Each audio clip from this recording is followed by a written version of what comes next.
You know, having a new population of English language learners or an increase in the English language learner population can be hard on teachers. And I think leadership, it's very important for principals to recognize that and acknowledge it. Come right out and say, yeah, it is harder and it requires change. Once that's on the table, then I think it's easier for everyone to talk about how this is affecting them personally, what are some of the things that they're struggling with. Because when we have a new population, with that comes some natural cross-cultural conflict. There are things we don't understand about each other. Talking about that, acknowledging it, that's the first step in trying to figure out where the pathway is between any kind of conflict that's going on.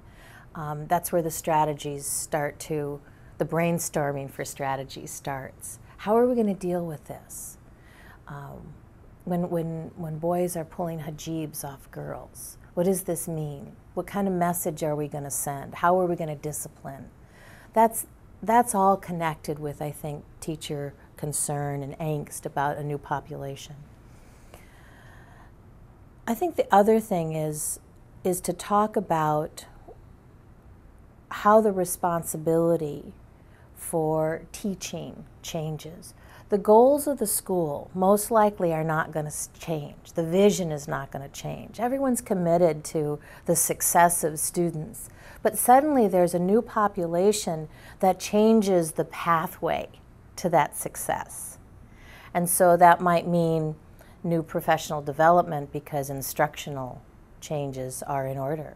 Planning has to become different. The way we introduce concepts. We may have to slow down the pace of curriculum, go deeper. We may have to look at and analyze the language that's happening simultaneous to content concepts. There are so many changes. I think teachers being concerned, particularly in this era of testing and NCLB and making AYP, these are huge pressures. So acknowledging them, talking about them, and then strategically planning to maintain the high standards, but to be open to new pathways to get there.